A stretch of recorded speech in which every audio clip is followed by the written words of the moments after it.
मोहसिन दावड़, आप मुख्तसर प्लीज मुख्तसर, I have to go for legislation. ऐसे फिर जनाब स्पीकर, जनाब स्पीकर, जनाब स्पीकर, जनाब इज अंडर अटैक और आप हमें इस चीज को मुख्तसर करने का कह रहे हैं। इसका ये तो मकसद है कि मिसाल इस चीज की कोई मानी ही नहीं है इस पार्लियामान में और इस मुल्क में। वहां पर दहशतगर्दों ने पूरे इलाके पर कब्जा कर लिया है और आप यहां पर हमें कह रहे हैं कि मुख्तसर कर लें। वहां पर चीफ विप भी आए, वो भी हमें कह रहे हैं कि भाई ज्यादा से ज्यादा दोस्त बोल सकें, तमाम सेनेटर्स। ठीक है, लेकिन ये इशू आप इस पे अंदाजा लगा लें। 3 दिन पहले मिरानशाह में मेरे गांव में एक खुदकश हमला हुआ, उसमें हमारी एक अजीज शहीद हुए। कल मिरानशाह में एक दूसरा खुदकश हमला हुआ, वो सिक्योरिटी फोर्सेस पर हुआ। 2 दिन पहले लकी मरवत के एक पुलिस स्टेशन पर रात को तालिबान ने हमला किया और वहां पर 4 पुलिस वालों को उसमें शहीद किया। और आज सुबह वाना में एक और हमला हुआ और जितना भी पुलिस स्टेशन का ये जो वाना में हुआ, जनाब स्पीकर, ये वाना सिटी में हुआ। वाना सिटी पुलिस स्टेशन में यह हमला हुआ और जितना भी हमला था उन सबको उन्होंने सरेंडर किया। वहां से जितना भी असला था वो भी अपने साथ ले गए। तो जनाब स्पीकर, टेक ओवर और किस तरह होता है?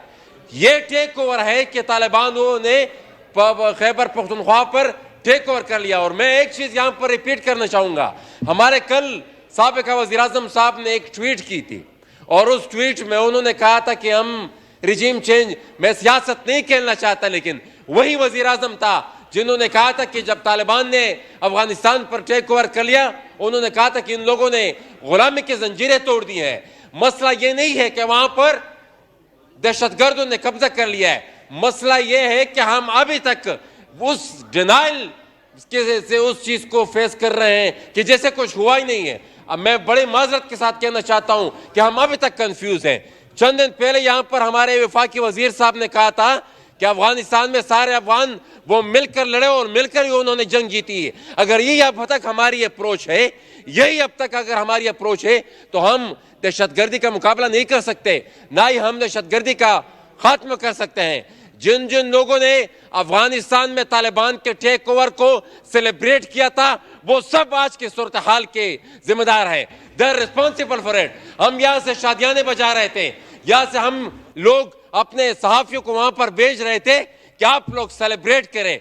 जिन जिन लोगों ने भी उस काबुल के टेक ओवर को सेलिब्रेट किया है, आज हमारे वो मुजरिम है। आज जो हमारे जो यो खून बह रहा है, उन लोगों के हाथ हमारे खून से रंगे हुए हैं। तो वो इन सबको इस चीज का जिम्मेदार हमें ठहराना होगा और जिम्मेदार ठहराए बगैर इस मसले का हम हल नहीं निकाल सकते। दूसरी चीज, ये जो मुज़ाकरात के नाम पर इन तालिबान को वापस स्वात से लेकर वजीरिस्तान तक बसाया गया, जो जो लोग उसमें मुलविस थे, जिन जिन लोगों ने भी इस फैसिलिटेट किया, उसकी जिन जिन फौजी जर्नलों ने इस चीज को फैसिलिटेट किया, उन सबको भी हमें कटहरे में खड़ा करना होगा और उन सब का एहतसाब किए बगैर हम मसले का हल नहीं निकाल सकते।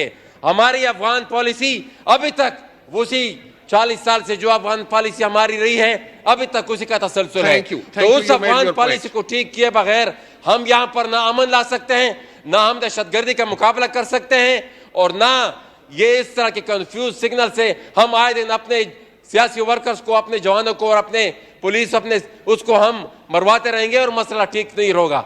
इस चीज पर एक सीरियस डिबेट की जरूरत है, लेकिन मेरे ख्याल में वो सीरियसनेस आज हमें नजर नहीं आ रही। और देखना एक second, you made your point.